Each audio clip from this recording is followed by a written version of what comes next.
I want you to think back for a second, like really think back. Not to your favourite PS2 game, not even to your favourite racing game, but to something even earlier than that. I'm talking about the floor. Huh? The carpet, the living room, the bedroom. And scattered all over that floor, Hot Wheels cars. If you were anything like me, and let's be real, if you're watching this video, you probably were, you didn't just roll those cars around. You launched them, crashed them, made the most aggressive whooshing noises your lungs could possibly handle. You didn't care about the realism, the traction, or the lap times, you just cared about speed, airtime, and whether your car could jump something absolutely ridiculous. Now imagine that exact feeling, that childhood imagination and nostalgia, that what if my Hot Wheels track went forever kind of energy. And imagine someone turned that into a video game. And that, dear viewers, is Hot Wheels World Race for the PlayStation 2. And honestly, that's kind of the most important thing to understand about this game right from the start. Rated everyone. Get ready for the Hot Wheels World Race video game.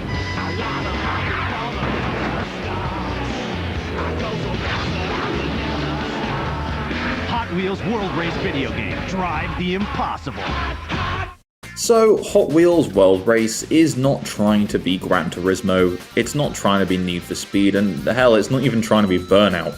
It's not a serious racing game, per se, it's a game that says, what if the Hot Wheels tracks you played with as a kid were real, and they were floating in the sky, or in space, or in some magical botanical garden, and you could boost off ramps and do flips over bottomless pits.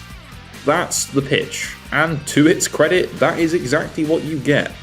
The game is set in a flashy futuristic world where cars race on narrow twisting tracks suspended in mid-air.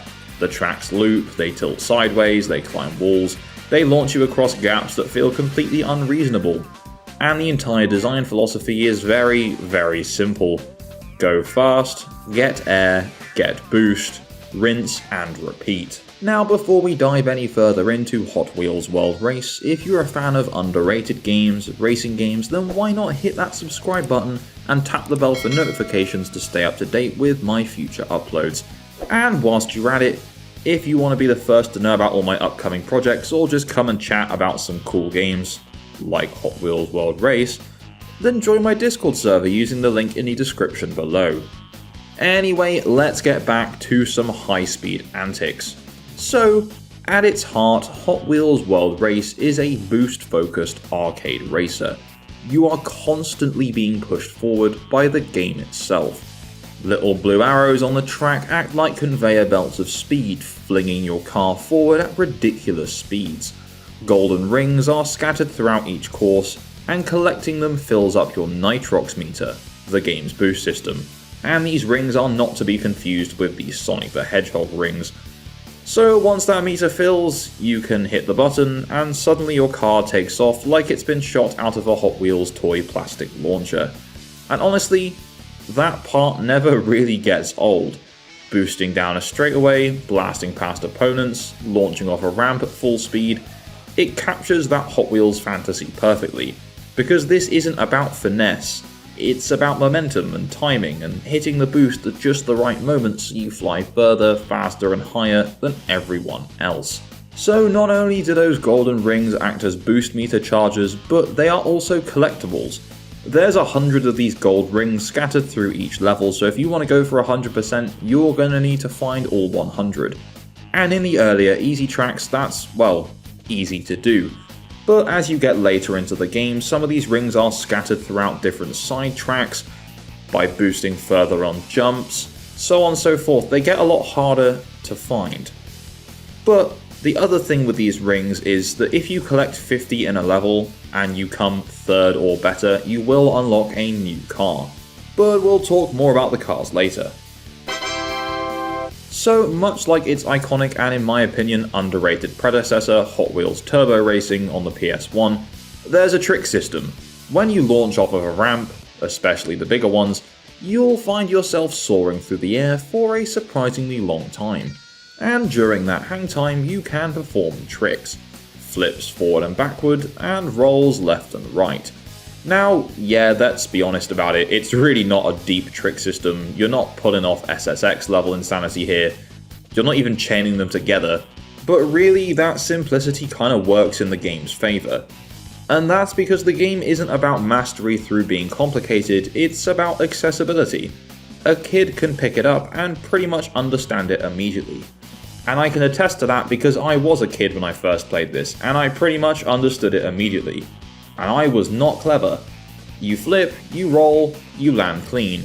And when you do land clean, your nitrox meter fills up, which means more boost, which means more speed, which means more jumps. Obviously, when you don't land clean, then your car will bounce about and crash, and it's quite funny, to be honest with you. Sometimes it makes me question the physics.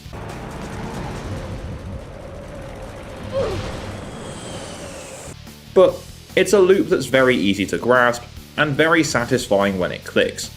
Now, the game does add a little twist to keep things interesting. If you repeat the same trick too many times, which by the way means more than once in a row, it becomes stale and stops rewarding you with boost. So to counter that, the game also throws up some button prompts during tricks, quick little sequences you can input to keep the trick fresh. Is it the most elegant solution? No, not really. Is it flashy and engaging enough to keep your attention mid-air? Honestly, yeah, kinda. Especially when you're younger or when you're just vibing with the game instead of trying to break it open. Here's where things get interesting though, because the real challenge is landing those tricks. For all the simplicity of the trick system, landing is where Hot Wheels World Race demands some actual skill. You can't just flip around wildly and expect everything to just work out fine. If you land crooked, if one wheel hits before the others, or if you're slightly off angle, your car will slow down hard, or as I mentioned before, you'll just flip out, crash and probably die. And suddenly that huge lead you had is gone. It creates a weird but kind of fascinating contrast. The tricks are easy, the airtime is generous, but the punishment for sloppy landings is really real. And while the AI seems almost too good at sticking perfect landings, that tension actually adds to the experience. You're constantly thinking, okay, I can fit one more flip, one more barrel roll, but just don't get greedy. And that's very on brand for Hot Wheels, I think. Push your luck, but don't push it too far. Now, if you've made it this far into the video, please let me know in the comments down below what your favourite Hot Wheels car of all time is. So let's talk about something that might frustrate older players, but absolutely makes sense for the audience this game was primarily made for. Hot Wheels World Race has, to put it lightly, some fairly aggressive catch-up mechanics. If you crash, wipe out, or completely mess up a jump, the game will speed you back into the pack pretty quickly. For kids, that's kinda great. It means no one gets left behind, and it means one mistake doesn't ruin the whole race, and it stays competitive. But the flip side, if you're in first place and make a single mistake near the end, you can go from first to sixth in like seconds. Is that frustrating? Sometimes. Is it kind of chaotic though? Absolutely. This game isn't about clean victories, it's about wild races where positions change constantly and no one is ever truly safe. Which again, in my opinion, is very Hot Wheels. Now, in terms of track variety, there are 15 courses in Hot Wheels World Race, and they are unapologetically over the top. These tracks obviously don't just sit on the ground, they twist through the air, they cling to walls, they loop upside down multiple times.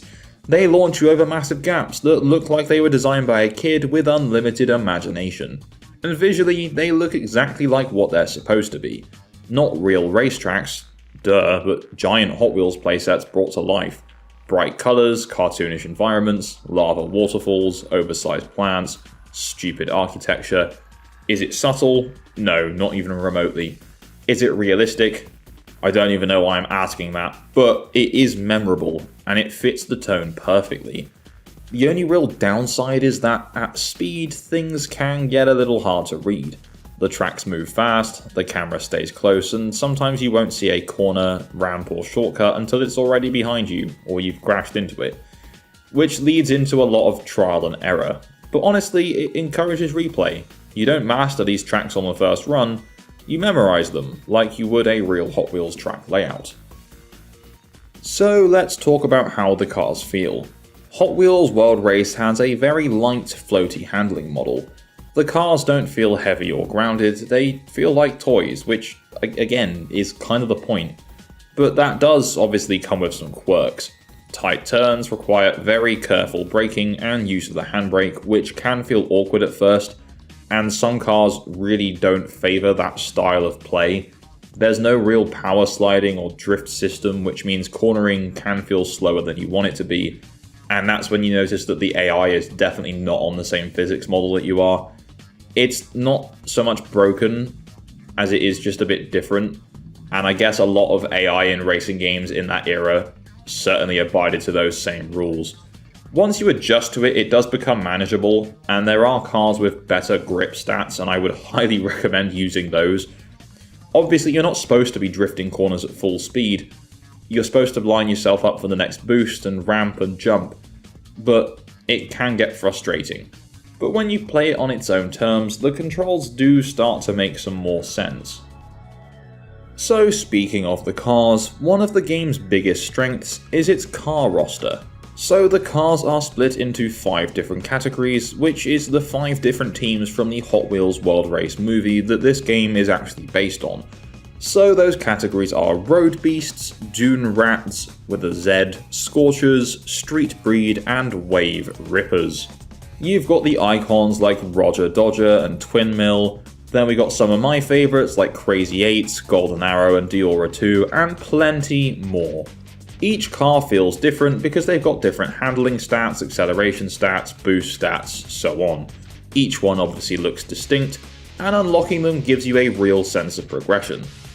It's like opening a new pack of cards every time, but digitally. Now in terms of visuals, Hot Wheels World Race is exactly what you'd expect from an early 2000s license game. The colours are bold, the environments are exaggerated, and the cars are shiny and expressive. It's not pretty in a modern sense, but it's readable, and that's important when everything is moving this fast. The game runs nice and smoothly in single player, which really helps sell the speed. The game does include split-screen multiplayer, and I'm sure that probably doesn't run as well, but unfortunately I wasn't able to test this as I have no one to play it with. The soundtrack is pure early 2000s licensed game energy. Generic upbeat tracks during races, some funky menu music. It's nothing offensive, but it's also nothing iconic. The sound effects are basic, with engine noises, boost sounds, and menu beeps, But honestly, when you're flying through the air at top speed, you're not really listening to the music anyway, you're just focused on the race. So in terms of critical response, Hot Wheels World Race on the PlayStation 2 had a very mixed response. It currently holds a 55 out of 100 on Metacritic, but the user score is a lot higher, being 7.5 out of 10. So players look back on this a lot more favourably than critics did at the time. The game would also go on to sell pretty well, with over 400,000 units shifted. And just out of morbid curiosity, I headed over to price charting to check out what the game is currently worth in today's market, in case you want to pick this up for your collection. And a PAL copy of the PS2 version of World Race, in box with manual and disc, is worth about £4.60 on average. So that's pretty good going. Go pick it up, go play it, it's a good game. So here's the thing, if you go into Hot Wheels World Race expecting a deep competitive racing experience, you're probably going to be disappointed. But if you go into it expecting a fast, flashy arcade racer and a celebration of Hot Wheels and a game that feels like playing with toy cars made real, there's a lot to enjoy here. It's simple, it's chaotic, it's certainly occasionally frustrating, but it's also charming, and most importantly, it knows exactly who it's for. This game isn't trying to grow up, it's trying to let you feel like a kid again, even if just for a few races. And to me, that's definitely worth something. So Hot Wheels World Race on PS2 at the end of the day is a time capsule. It's a snapshot of early 2000s license games, and a love letter to everything Hot Wheels. Alright, so let's talk about a game that you might not have known existed, or maybe you just forgot about. Back in the mid-2000s, arcade racing games were literally everywhere. This was the golden era, fast, loud, chaotic, and sometimes maybe even just a little bit stupid in the best possible way. You had Need for Speed reinventing itself, there was Midnight Club, and then there was one very specific king of destruction, Burnout 3 Takedown. So imagine trying to release a crash-heavy arcade racer in that exact same window, and that's exactly what today's game did. This is such a fascinating game because this isn't really a bad clone, it's a game with ideas, some weird ideas, some frustrating ideas, and occasionally brilliant ideas. So today we're diving deep into it, what it tried to do, what it actually did, and why it ended up being one of those almost interesting games that kinda got forgotten to time. So Crash and Burn released across November and December of 2004 for the PlayStation 2 and original Xbox.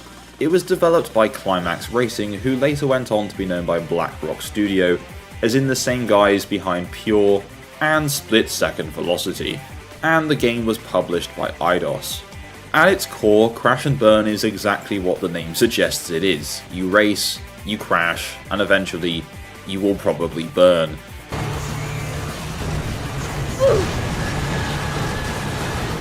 There's no complicated setup here, no story, no characters you're supposed to care about, it's just pure arcade chaos. You pick a car, enter a race, and try to finish first, or survive, which is simple really.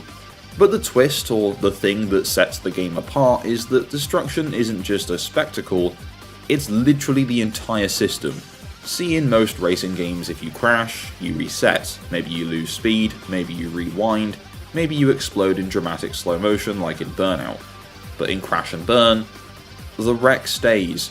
Every crash, every explosion, every destroyed car, they don't disappear, they become part of the track and an obstacle in itself. And that's where the game gets really interesting. Each race starts with 16 cars, and by the end of the race, yeah, there are still 16 cars on the track, but not all of them are functional anymore. Some are wrecked, some are burning, some are just sitting there like metal roadblocks waiting to ruin your race. So instead of just racing your opponents, you're constantly navigating an evolving obstacle course made up of the consequences of everyone's mistakes. And on paper, that's a pretty brilliant idea because it means every lap changes and the track gets more dangerous over time. And theoretically, it creates these dynamic, unpredictable races where anything can happen. But in practice, well, we'll get to that. So let's talk about how it actually feels to play. The driving itself is very arcadey, obviously, super simple controls, accelerate, brake, steer, boost. There's obviously nothing sim-like here, no weighty physics or precision handling. You pick it up and within about 30 seconds, you pretty much understand everything. And that's a good thing because the game throws chaos at you almost immediately.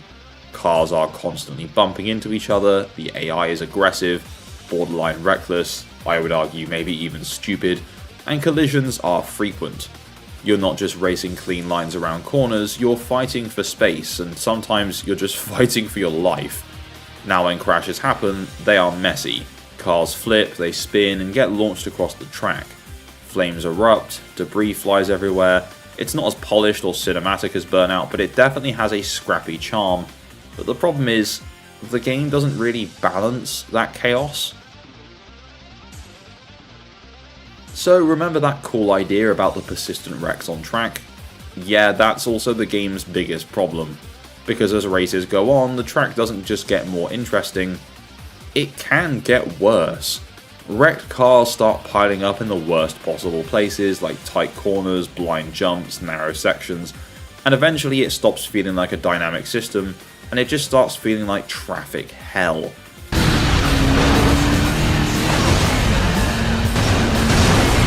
There are moments, especially in later races, where you literally can't avoid collisions. You turn a corner, and suddenly there's a wall of destroyed cars blocking your path, and your only option is drive straight into it and hope for the best. It's less skillful racing and more controlled chaos roulette. And that might sound fun, and sometimes it genuinely is, but when you're trying to win, or it's like a championship, it's just incredibly frustrating.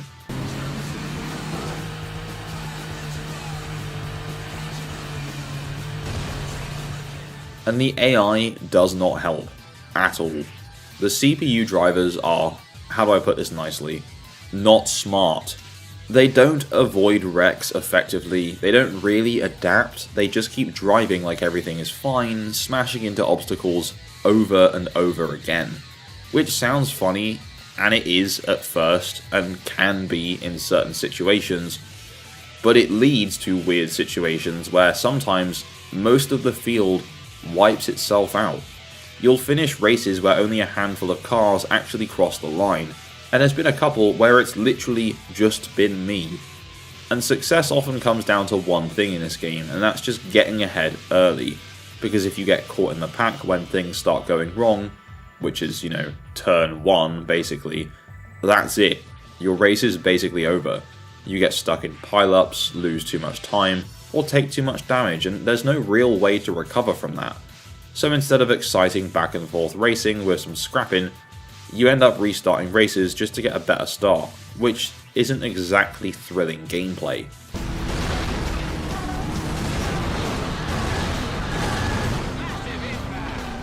Now, to its credit, Crash and Burn does try to mix things up.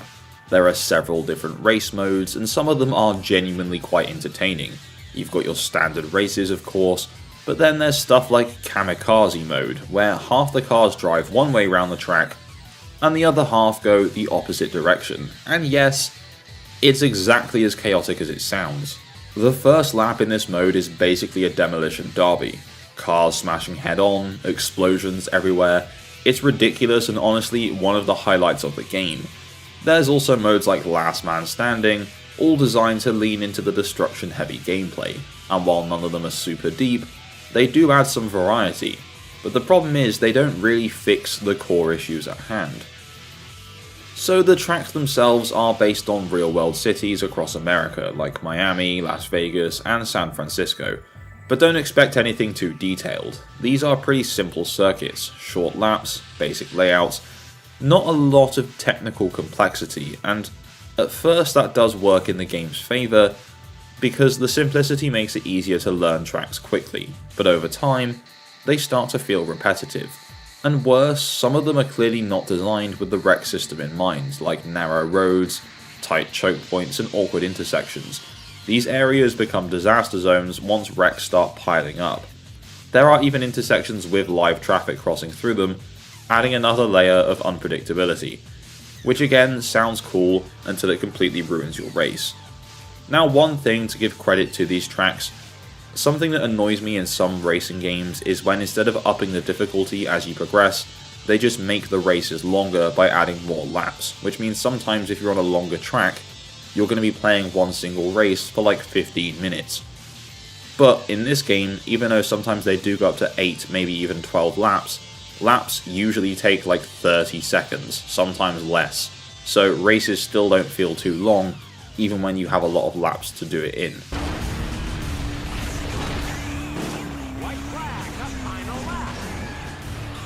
Now, in terms of progression, it's very straightforward. You win races, you earn money, and you use that money to upgrade your cars. There are 4 main vehicle types, so compact, pickup, muscle, and sports, and each one has its own feel, though the differences aren't really that big. Upgrades focus on 3 main areas, which is engine, gearbox, and tyres, but the game doesn't really explain that to you. So from the shop you can buy all kinds of customizable appearance things like spoilers, rims, so on, but there's also one that just says upgrade. It doesn't say what the upgrade does, but you buy it. But what it doesn't tell you is you have to go to the garage to actually apply the upgrade you've bought, and it's basically just a skill point that you can put into one of those 3 different things I mentioned: engine, gearbox, or tyres. And even once you figure that out, the upgrades don't feel very impactful anyway. You'll improve stats, sure, so on screen it looks nice, but the handling doesn't really change dramatically. It never feels like you're transforming your car, so progression just kind of becomes more about numbers than the actual experience, and that makes it less satisfying over time. But, to the game's credit, there are a lot of visual customization options, like loads and loads, so that is cool. Now, in terms of visuals, I would say the game is pretty decent. The cars have a kind of toy-like look to them, almost like Hot Wheels models. There's bright colours, simple shapes, Nothing too detailed, but there are some nice reflections. And that works. The environments are a bit more hit or miss, city tracks do feel kinda bland, while some of the more natural locations, like forests or canyon areas, look better pretty much thanks to the more varied colours. The real focus though of course is on destruction, and while crashes can be entertaining, the effects themselves aren't the best, but they are still good. The fire looks alright, debris is a bit random, and the sparks are meh. But what is impressive is how much debris is on the track at any time. Now of course, this is emulated, so I can't talk for how this game actually handled that debris being on track at all times on the PS2, because I'm sure there probably were some fairly heavy frame rate drops during some big pile-ups or intense fire effects. But one thing I did notice, for a game that's about being quite fast, it doesn't feel very fast. Even when you're boosting, it feels like you're slightly above normal driving speed. And I feel like that lack of intensity does hold it back just a little bit.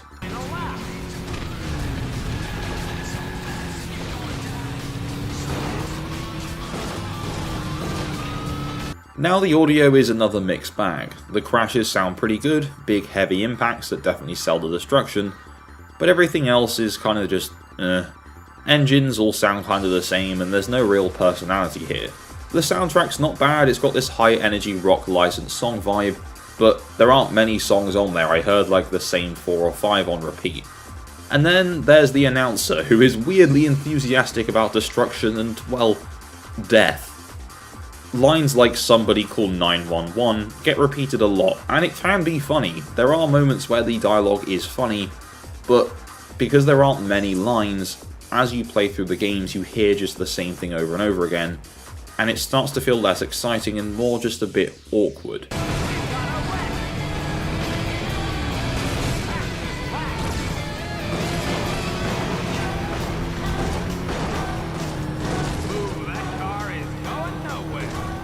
Now, one other thing I will quickly mention before talking about review scores, sales, and the tier list ranking is something that I thought was pretty cool that I wasn't actually able to test.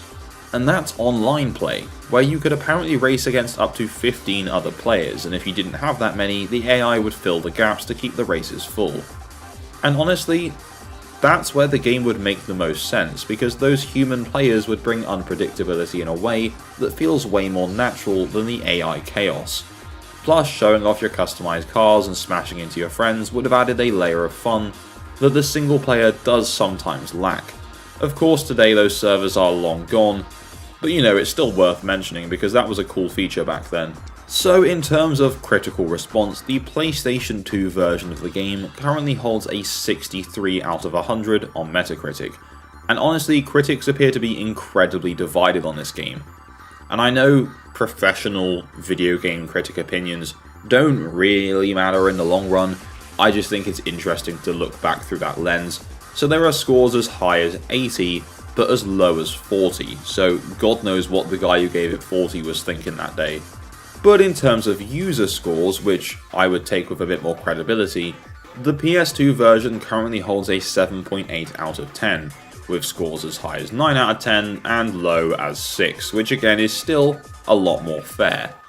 Now in terms of sales figures, the PS2 version of the game supposedly went on to sell about 200,000 copies worldwide, which for a lesser known, kind of lower budget racing game on the PS2 is pretty good going in my eyes. Those stats are of course from VG charts.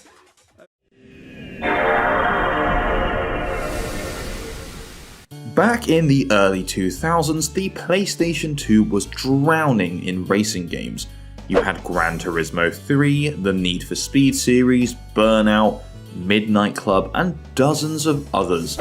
Most of them focused on speed, realism, or arcade-style thrills.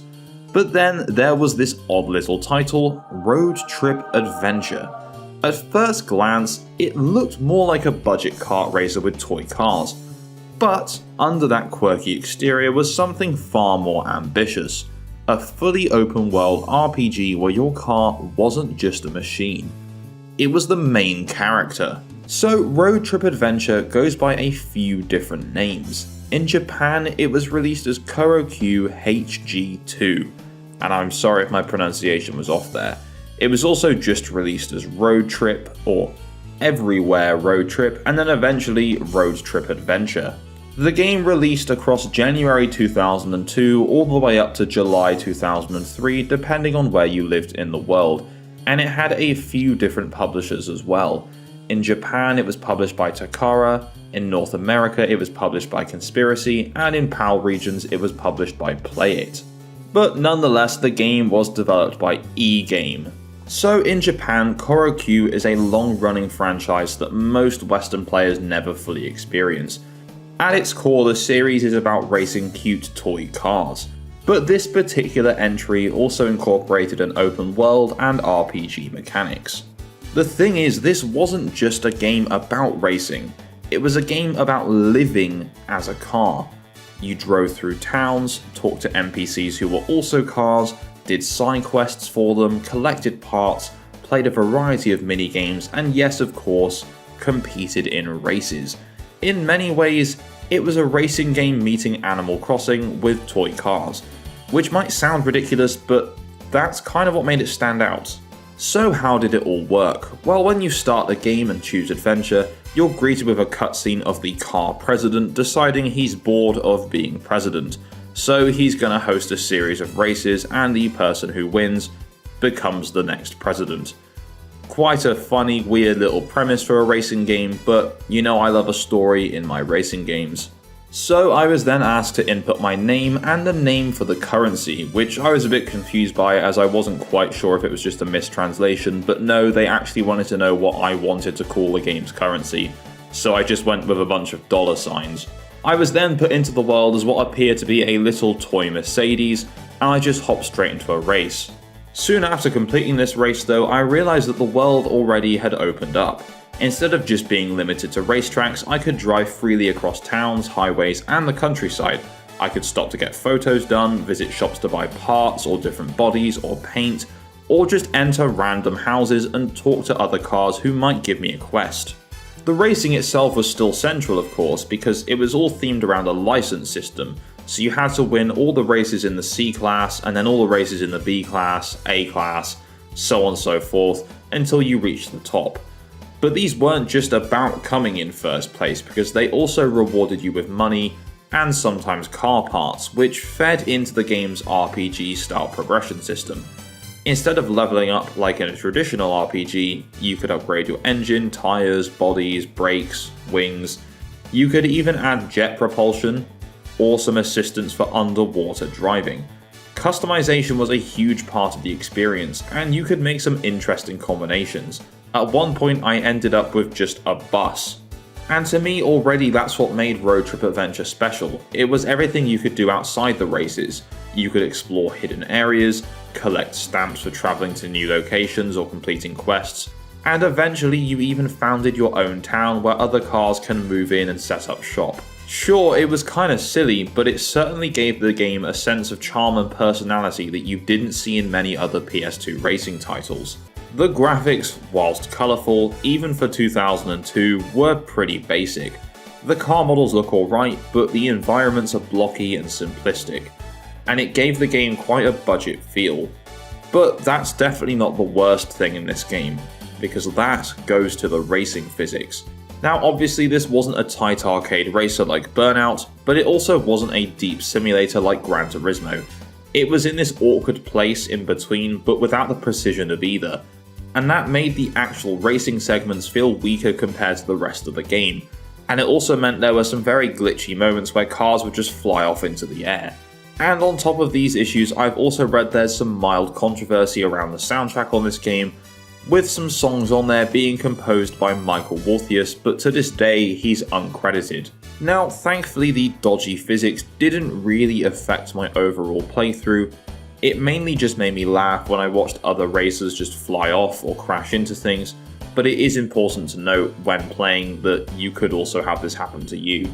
So now that we've focused on the negatives, let's talk about what worked best about this game. Firstly, the sheer variety. One moment you're racing, the next you're helping an NPC car find their wife, and then later you're playing mini-games like rock climbing, capture the flag, or even gambling. There was always something new to discover, and the game encouraged that exploration. Secondly, the customization was addictive. Finding new parts wasn't just about performance, it also let you express your personality. Personally, I went for both the sleek sports car cool look, but also the goofy looking giant bus. And finally, the sense of world building. All the towns felt alive in their own quirky ways.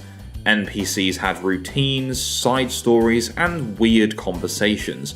It gave the world a texture that made you want to keep driving just to see what was around the next corner. And might I add, that's pretty much exactly what Mario Kart World was missing. It's impressive to me that a PS2 game from 2002 had a better racing open world map than Mario Kart World does that released literally this year. Looking back, Road Trip Adventure feels like it was way ahead of its time and would have done better if it released today with a bit more polish. Games like Forza Horizon or even The Crew wouldn't come out for another decade. Yet here was a PS2 game giving players an open world car RPG in 2002. It combined elements of collectathon platformers, RPG progression, and free exploration that would later become much more popular in the industry. Now, in terms of critical response, Road Trip on the PS2 holds a generally favourable Metacritic score of 80 out of 100, which I think might actually be the highest review score for a game that's been suggested for this series. On top of this, it also holds an 8 out of 10 user score, so also generally favourable. Unfortunately, those positive review scores would not translate into high sales here in Europe or in America, with the game only selling 90,000 copies estimated across those regions. Unfortunately, I wasn't able to find any Japanese sales figures, but I'm going to assume they were probably higher than here in Europe. Now, interestingly enough, Road Trip Adventure ended up getting re-released on the PS3 via the PlayStation Store back in 2012, but again this was only in Europe. Very weird.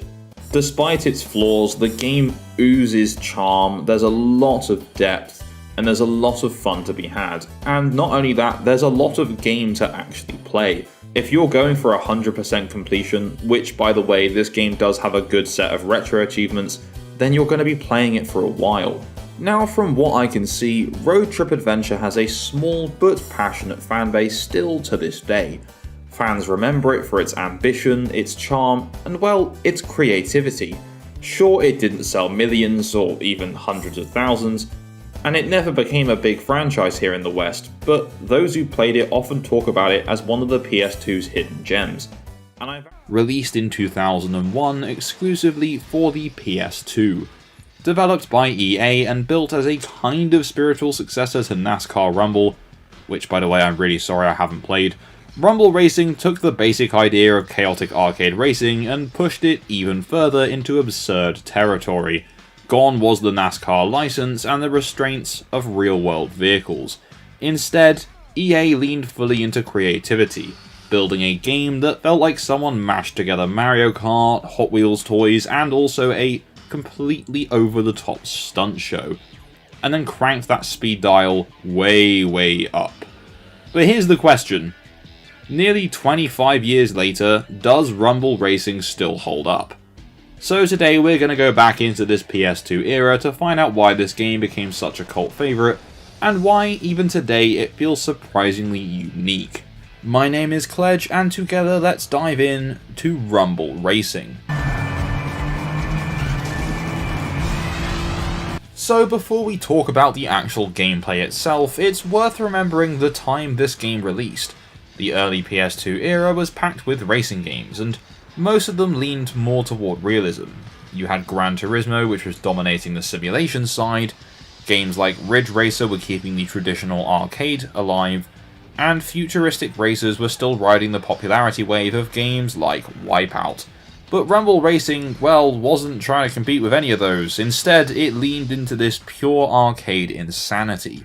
Cars in the game aren't really based on real vehicles. They're exaggerated, cartoonish muscle cars, sport cars, hot rods, with ridiculous proportions, some bright colours, oversized engines, and designs that look like they kinda came out of a toy box. and that design philosophy carries over to the rest of the game. Tracks twist through deserts, jungles, mountains, cities. There are massive jumps, lots and lots of hidden shortcuts, stunt ramps, and hazards. Power-ups can send you flying or spinning out the way, and on top of that, the game adds something that many arcade racers didn't have at the time: a full trick system, which ends up being one of the most important mechanics in the entire game. So if there's one thing that Rumble Racing absolutely nails, it's speed. The game moves very, very fast. Even in the early rookie class races, you're already flying around tracks at a fairly high pace that makes some traditional racing games feel kind of slow by comparison. And once you unlock the later car classes, especially the elite tier, the speed becomes pretty much absurd. We're talking about a level of velocity that feels, closer to futuristic racers than traditional car games. But the real twist comes from how the game encourages you to drive. Unlike most racing games where the goal is simply to take clean racing lines and avoid mistakes, Rumble Racing actively wants you to launch your car into the air as often as possible, because when you're airborne, you can perform tricks. So the trick system is simple, but it's incredibly effective. Whenever you hit a jump or a ramp, you can perform aerial tricks by holding the analog stick in different directions to flip or do a barrel roll, and then you just have to make sure you're lined up to land. And when you do land successfully, you earn a speed boost, and the more complex the trick, the bigger the boost, and that mechanic completely changes how you approach races. Instead of avoiding jumps to keep your car stable, you're actively seeking them out. Big ramps, shortcut routes, and weird track layouts, anything that can launch you into the air becomes an opportunity for a boost. It turns the entire game into a kind of stunt-based racing system, and you can stack those boosts up to last even longer if you keep finding jumps and pulling off more tricks. And it works really, really well. Early on, you can just get away with hitting a couple of jumps, landing a few tricks here and there, but as the game gets harder, the boost from more complex and repeated stunts becomes almost essential to winning the race. If you're not performing tricks consistently in the later races, you're not getting the speed that you need to win. It's a mechanic that, to me, feels surprisingly modern. A lot of later arcade racers would experiment with some similar ideas, but Rumble Racing implemented it in a very clean, intuitive way, which still impresses even now, 25 years later. Anyway, let's move on to the power-ups, because of course, this would not be an arcade racer without power-ups. And Rumble Racing absolutely embraces that. Throughout races, you'll collect items that let you attack other races or disrupt the pack. Some are simple projectile attacks and others create hazards on the track. But one of my personal favourites has to be this pickup where you get a small boost and then this red kind of shield thing on the front of your car, and the minute you hit into anyone else, they just get fucking launched into the atmosphere. It happened to me on one of my first races, and I just could not stop laughing because my car just got demolished and launched into the atmosphere. How do you expect to win pulling stunts like that? The balance of items in the game seems to be pretty good. Players hanging near the back of the pack still get better items, which is a classic arcade racing design choice, but it's not ridiculously unfair and pure chaos. You can't just hang back and expect a miracle item to win the entire race for you. If you want to win consistently, you still have to actually drive well. So another area where Rumble Racing really shines is its track design. Every track is packed with shortcuts, and these aren't just simple side paths. Many of them have multiple layers, alternate routes, and different risk-reward decisions. Some shortcuts are faster but harder to execute, and others require jumps or tricky maneuvers that mean you have to have boost to reach. Sometimes you'll take a shortcut only to realise you missed an even better one, which means learning the tracks becomes incredibly important.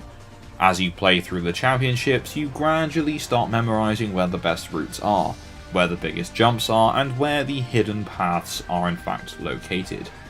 And once you start chaining shortcuts together with trick boosts, races become incredibly satisfying. It's one of those games where your performance will improve dramatically as you learn the layouts of the tracks. So the single player mode is pretty much structured around championships and different car classes. You start with the rookie class, which is using slower vehicles. As you win tournaments and progress through the game, you unlock better cars and eventually move into higher classes like Pro and Elite, and each class dramatically increases the speed of the game. By the time you reach the Elite tier, the game becomes ridiculous in the best possible way. Cars are moving so fast that the tracks you once knew very well suddenly feel very different. Corners that used to be manageable become high-speed danger zones, and jumps become opportunities for massive trick boost chains, and it keeps the game feeling fresh even many races in.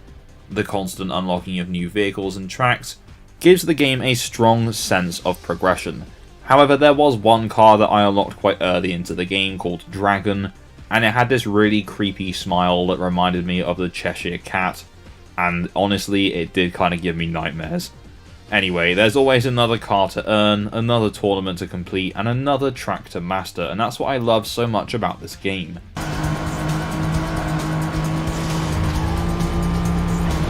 The game also has multiplayer, but unfortunately because I'm quite lonely, I didn't really have any way to test this, and I didn't really want to just sit there with two controllers and play by myself. So it supports 2-player split-screen racing, and supposedly includes both competitive and co-op options. And the co-op mode sounds pretty interesting. Instead of racing against each other, you and a friend can enter tournaments together as a team, and work through the same progression system used in single player. And that sounds like a really cool way to play the game. Unfortunately, there's one big thing missing here, and that's 4-player split screen, but for someone like me who can't even find someone for 2 players, I'm not really going to cry about not being able to find anyone for 4. Given how chaotic the game already is, 4 players battling with power-ups and trick boosts could have been incredible. But even with just 2 players, I can imagine this game would be a great couch multiplayer experience. Now, I want to talk about one of the more controversial aspects of the game, the AI. For the most part, the difficulty curve is relatively solid. Early races ease you into the mechanics, the rookie tournaments are forgiving enough to let players learn the trick system and get comfortable with the tracks. But once you reach the mid-game, the AI starts getting very aggressive. Like, insanely aggressive. CPU opponents will bump you, slam into you, launch you into the air, knock you off course, and generally just try and make your life miserable. And sometimes it can feel a little bit unfair. And one of the biggest frustrations comes from how collisions work. If another racer hits you from behind, it can send your car spinning or flying, and occasionally you'll land only to be immediately hit again by another car, which can quickly turn a first place lead into a last place disaster.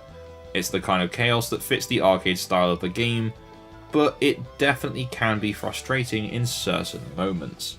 Still, it's not game-breaking by any sense of the imagination, it's just something that you'll probably notice during longer play sessions. The trick is to stick it. Now, from a technical perspective, Rumble Racing does something very impressive for a PS2 game. It runs at 60 FPS, and not just in single player, because having looked at footage and read reviews at the time, the split-screen multiplayer, even with multiple cars and explosions and whatnot, keeps the smooth frame rate almost perfectly. And that's incredibly important for a game this fast. If the frame rate dipped or stuttered, the entire experience would suffer. But Rumble Racing keeps things fluid and responsive. Visually, the game is a bit more mixed. The vehicle designs themselves are fantastic, they're creative, they're mostly colourful, and they all have a distinct personality. But the technical detail of the car models isn't quite pushing the PS2 hardware to its limits. Some textures are fairly simple, and the models aren't as detailed as what other PS2 racing games would eventually achieve. The track environments are similar, some areas look great, especially the trees and special effects, while others just feel a bit plain, but honestly, the sheer speed and chaos and fun of the game makes most of these issues very, very easy to overlook. When you're flying across a track at ridiculous speeds, well, you're not exactly stopping to admire the texture resolution anyway, so really, who cares? Now, in terms of the sound design, I would say it's pretty solid overall. The crash effects are satisfying, engine noises are mostly powerful, and impacts and collisions feel appropriately chaotic.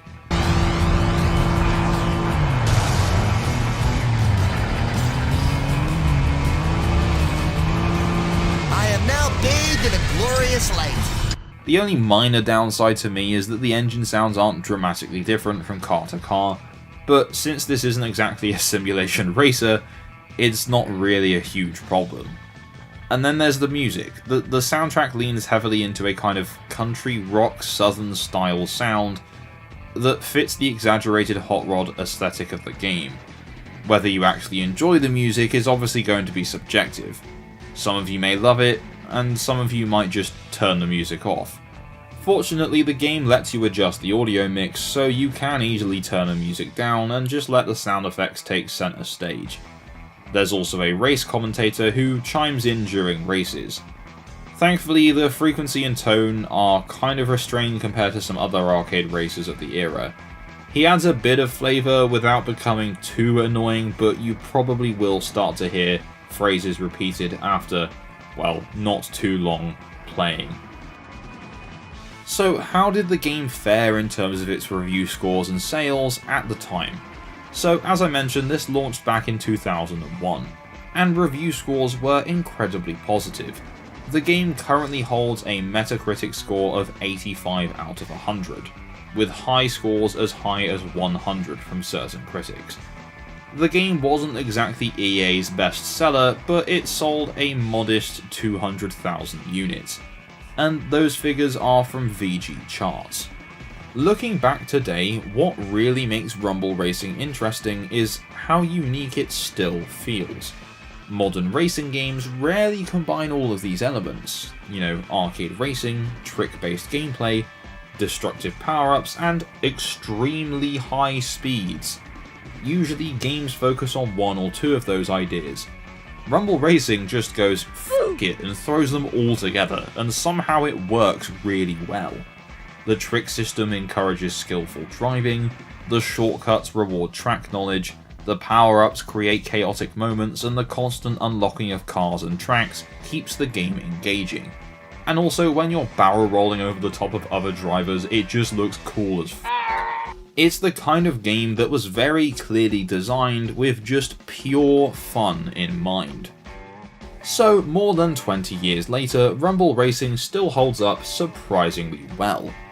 It's not perfect, the AI can occasionally feel very aggressive, the graphics aren't the most technically impressive PS2 game ever, and the soundtrack might not be to everyone's taste, but the core gameplay remains absolutely fantastic.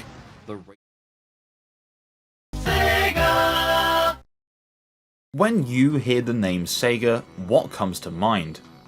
Sonic the Hedgehog speeding through Green Hill Zone? The Virtua Fighter cast locked in 3D combat?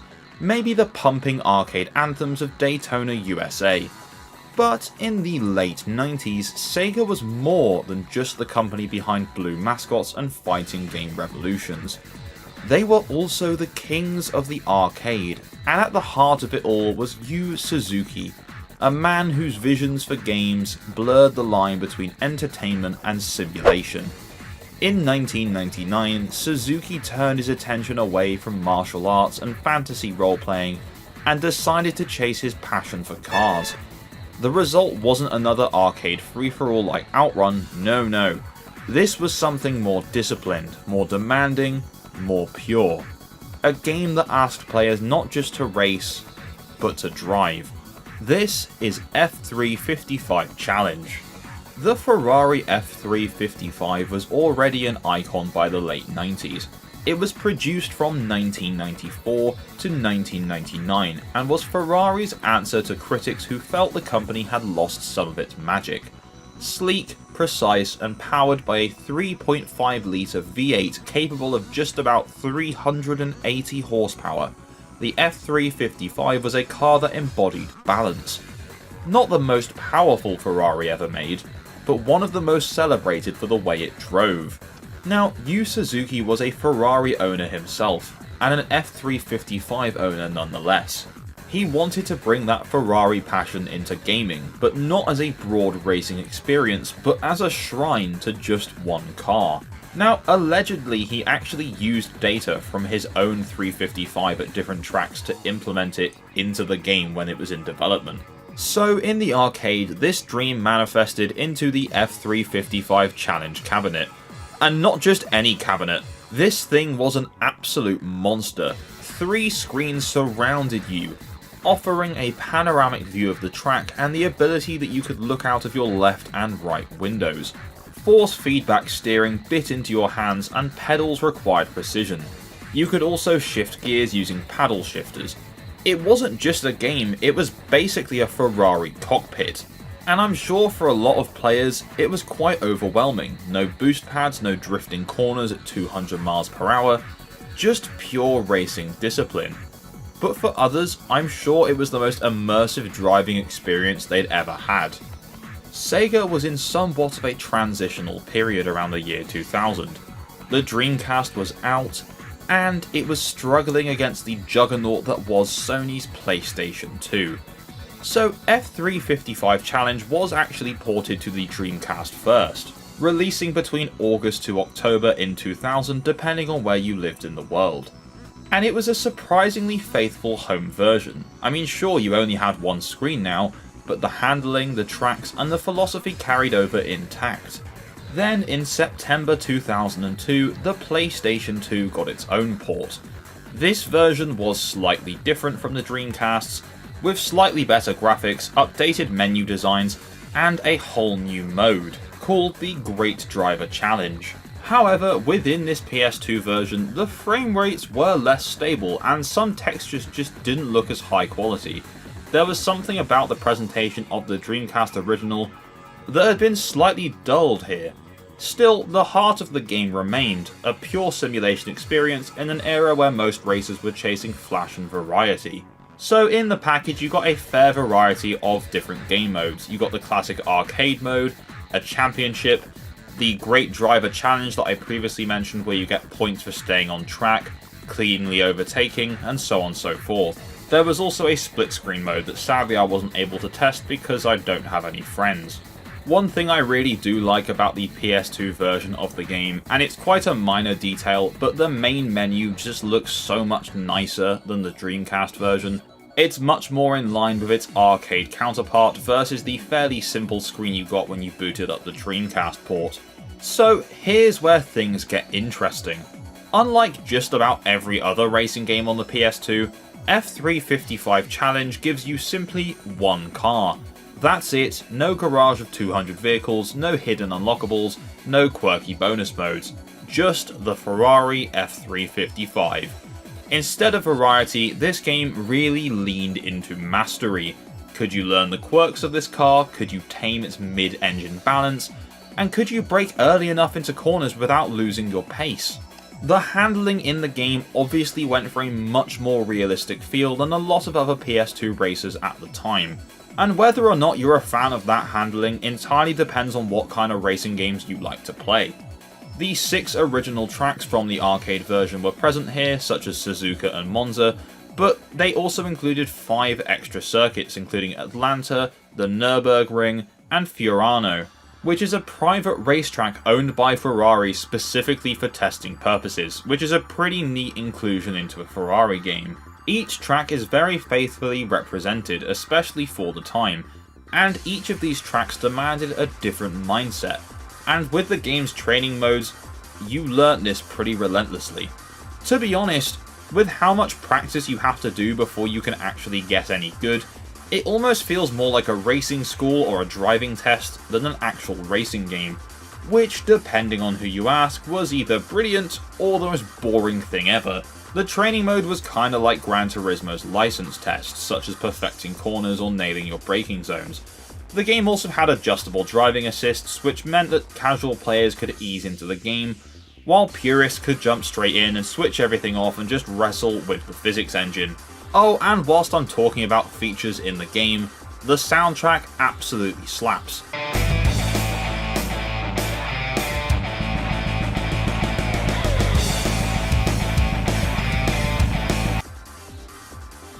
When F355 Challenge hit PS2 in 2002, the reactions were, well, let's say kinda mixed. On the one hand, critics praised the authenticity. The sound design, especially the scream of the V8 Ferrari, was phenomenal. The driving model was uncompromising, unlike anything else on the console. On the other hand, next to Gran Turismo 3, which had been released a year earlier with hundreds of cars, dozens of tracks, and jaw-dropping graphics for the time, F355 Challenge looked quite underwhelming. One car versus hundreds, a handful of tracks versus dozens, a clinical racing school versus a festival of automotive culture. For casual players, it definitely felt somewhat bare bones. For hardcore sim fans, well, it was more like a treasure. On Metacritic, F355 Challenge for the PS2 currently holds a 70 out of 100, putting it into the mixed or average realm. Now, according to the sales figures from VG Charts, this game on the PS2 only sold about 50,000 copies. Which brings us nicely along to fully understand the F355 Challenge, you have to think about Sega's philosophy at the time. This wasn't meant to be mass market. It was niche, personal, and almost self-indulgent. Yu Suzuki didn't really care if millions of players loved it. He wanted to capture the soul of a single car that he loved, to bottle the sensation of what it meant to drive an F355 at the edge of control. In that sense, you could argue this game is more art than product. And like a lot of art, it wasn't fully appreciated at the time. So how does F355 Challenge hold up now? Well, it's a tricky one. By modern standards, the PS2 version is rough around the edges. The visuals are dated, the content is limited, and the controls can feel punishing, especially without a proper wheel setup. But there's still something special here. That focus, that purity, the way the game makes you slow down, respect the car, and learn the track. It's the kind of discipline that modern racing sims like Assetto Corsa or iRacing thrive on, and in a way, F355 Challenge foreshadowed that entire movement. For collectors and Sega fans, it's a cult classic. For Ferrari enthusiasts, it's a digital love letter to one of the most beloved cars of the 90s. And for everyone else, it's a fascinating artifact, a reminder of when Sega wasn't afraid to chase passion projects, even if they weren't guaranteed hits. Now, the PS2 version probably isn't the definitive version of this game. That honour still goes to the arcade original, or maybe even its sequel, but as a piece of history, it's worth revisiting. It's not flashy, it's not particularly accessible, and it's not packed with content, but what it is a statement. One car, one vision, and one of the most unique racing experiences of its era. The game was designed in a way to make you feel like you were really driving, and more than 20 years later, I'd say F355 Challenge still delivers that. And this week the Racing Wheel has bestowed upon us a game called Critical Velocity. It never left Japan, it never received an official English translation, and it launched at the exact moment the industry was shifting towards high-definition consoles like the Xbox 360, which makes what Namco attempted here even more surprising, because Critical Velocity is not a traditional arcade racer at all. Instead of closed circuits and lap times, it's an open-world driving game with story missions, destructible environments, multiple districts, and a surprisingly demanding driving model. In some ways, it almost feels like Namco experimenting with ideas that other studios wouldn't fully explore until years later. So today we're taking a look at this obscure PS2 oddity, what it is, how it plays, why it even exists, and why it might be one of the most interesting forgotten racing games, doesn't have to be good, but interesting, that Namco ever made.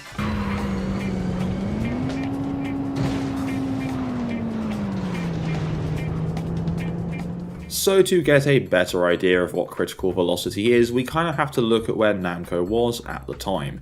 In the mid-2000s, Namco's racing identity was of course dominated by Ridge Racer. That series had defined their arcade style since the early 1990s.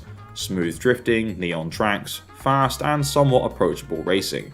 By 2005, however, Namco was releasing Ridge Racer 6 for the Xbox 360, one of the earliest HD racers of the new generation. But if you actually look at Ridge Racer 6 closely, it was pretty safe. Mechanically, it wasn't drastically different from earlier Ridge Racer games.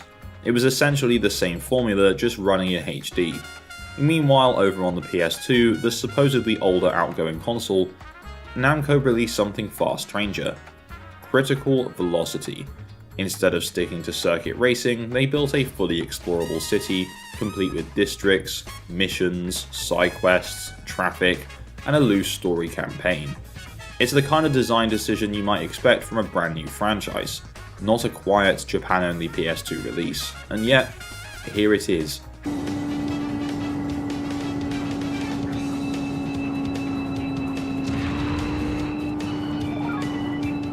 So let's talk about the premise of Critical Velocity. So in the game you play as a group known as the Stormers. They're essentially a team of vigilante drivers who assist the police department of a fictional city called Prio City, or Prio, I'm not sure how you pronounce it. Think of it as a mix between street racers and emergency response drivers.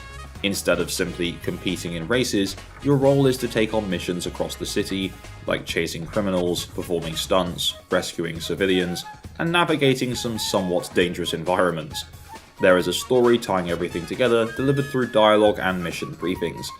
Unfortunately, because the game never received a translation, the narrative was somewhat difficult to follow, unless of course you spoke Japanese. Honestly, that's not really the point though.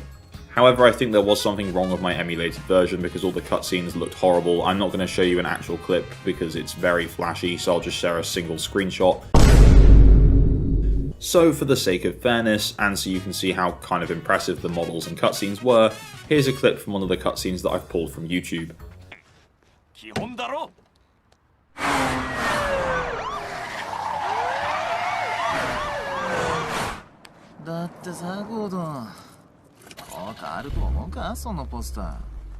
Anyway, the story's not really the point anyway because it's basically there as context for the missions, and those missions are where Critical Velocity really starts to show its personality. So the game contains 26 main story missions, each set somewhere within the city or surrounding regions. At first, the playable area is limited to a relatively small part of Prio City. This opening district feels like a fairly typical urban environment. Tight streets, narrow alleys, intersections filled with traffic. Early missions revolve around simple objectives: chasing vehicles, reaching destinations under time limits, and basic pursuit scenarios. And at this stage, I'll be honest, the game doesn't really make a great first impression, because all the early missions feel predictable, the environments are a bit repetitive, and if you were just judging this game based on the first hour or two, you might assume it's just another mid-tier PS2 driving game. But then something interesting happens. The map starts to expand. So what begins as a fairly contained urban driving space gradually opens into a surprisingly varied world. And this is where Critical Velocity really begins to shine. Outside the city centre, you eventually unlock entirely new regions. There's a desert zone filled with massive jumps and stunt opportunities, a movie studio backlot complete with artificial environments and film sets, an airport, a forest area, and eventually a resort district. Each area feels like it was designed around specific mission concepts. The desert emphasizes stunt driving, the forest pushes precision handling, and the airport opens up opportunities for high-speed chases. And these changing environments dramatically improve the pacing of the game. What started as a somewhat plain urban driving experience suddenly becomes a varied playground of some really cool mission design.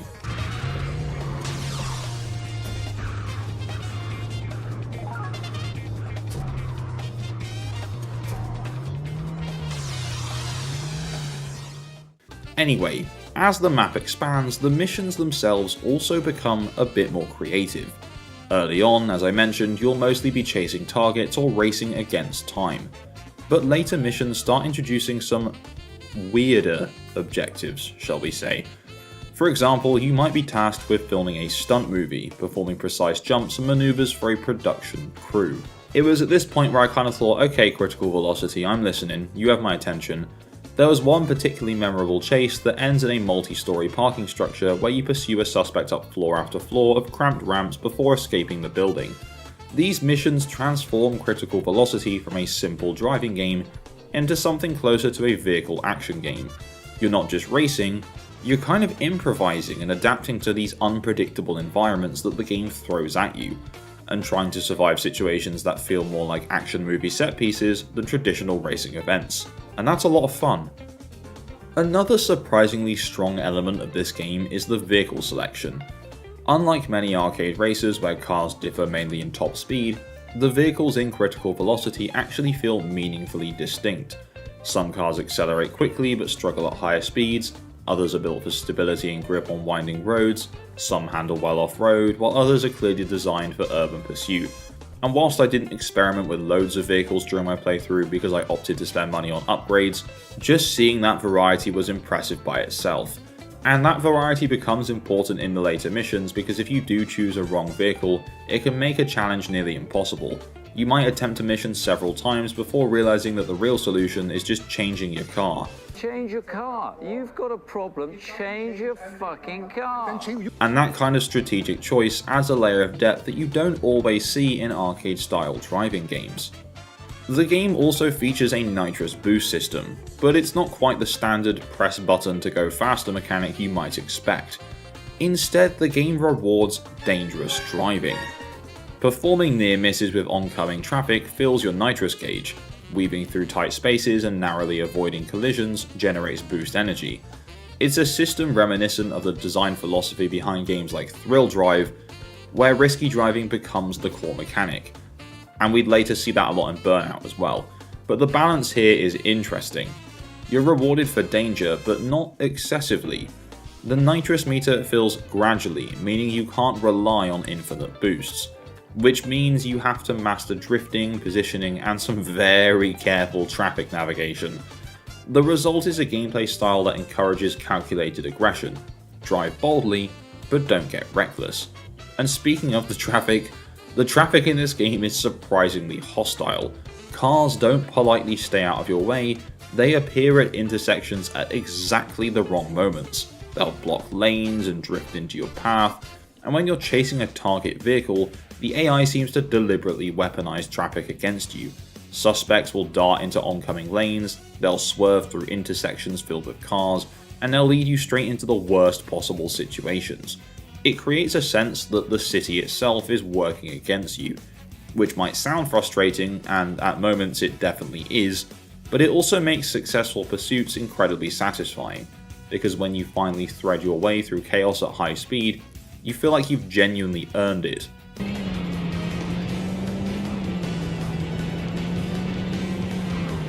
Now, one of the more interesting aspects of this game is its driving physics. If you're expecting something like Ridge Racer's effortless driving, well, you might be very surprised. The handling here is heavier, and I would say more deliberate. Cars feel weighty, momentum matters, you can't just slide through every corner without consequences. Precision becomes, well, very important, and collisions are punishing. Objects in the environment are less forgiving than you might expect from an arcade racer, and as a result, driving fast does require some actual thinking. You'll often pause the game to bring up the map and think about your route during a mission, which is something you rarely do in open world races. In a strange way, Critical Velocity feels like a bridge between arcade racing and something much more tactical. Looking back now, it's hard not to compare Critical Velocity to later open world driving games, particularly Burnout Paradise, which released in 2008. Paradise turned open world driving into a seamless playground of high-speed chaos. But of course, its design philosophy was very, very different. Burnout Paradise emphasized constant flow and instant gratification. Crash through billboards, boost endlessly, destroy traffic without consequence. Critical Velocity takes almost the opposite approach. Speed is dangerous, crashes are costly, and traffic is something to avoid, not something to smash through. The result is a driving experience that feels much more tense and deliberate. It's not about carefree destruction, it's about controlled, careful speed. And then there's one moment in the game that kind of blindsided me. Late in the resort area missions, you'll eventually reach a beachside road called Sunny Beach. At first it seems like just another scenic environment, palm trees, ocean views, coastal highways, But then the mission leads you across a bridge and suddenly something looks very familiar. The road curves in a particular way and the environment starts to resemble something from Namco's past. And then it hit me. I was driving on Seaside Route 765, one of the most iconic tracks in Ridge Racer history. It's not labelled as such, there's no dramatic reveal, but the layout is definitely unmistakable. It's a cool cameo and a hidden piece of fan service for longtime Namco racing fans. And if you recognise it mid-mission, it was genuinely quite mind-blowing, to be honest.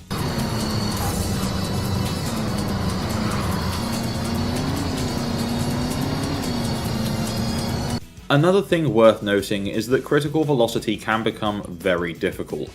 The second half of the game ramps up the challenge significantly.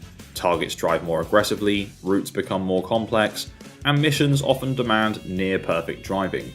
Combined with the heavy handling model and hostile traffic, it can feel brutal at times, but for players who enjoy mastering demanding driving mechanics, that challenge becomes part of the appeal. This is not a casual racing game because it expects you to learn the city, learn the cars, and constantly refine your driving technique. Now for me, one of the biggest mysteries surrounding this game is why it never left Japan, because mechanically it feels like a game that could have appealed to a much wider audience. But the timing probably worked against it. 2005 was the moment when the industry's attention shifted toward next generation hardware. The 360 launched that same year, the PS3 was right around the corner. Publishers were focusing their marketing on HD next-gen experiences.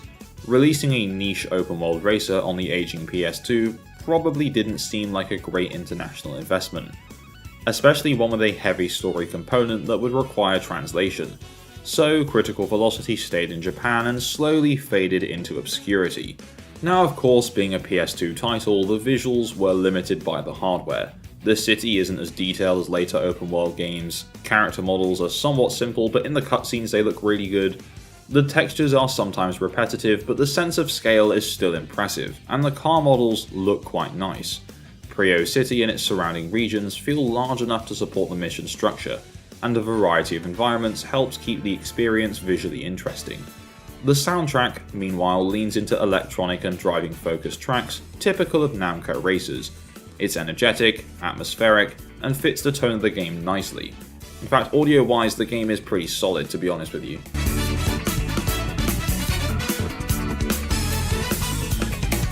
Anyway, so now the time has come to rank Critical Velocity on our worst racing games tier list. Now, I'm going to be honest with you guys, I had a lot of fun with this game.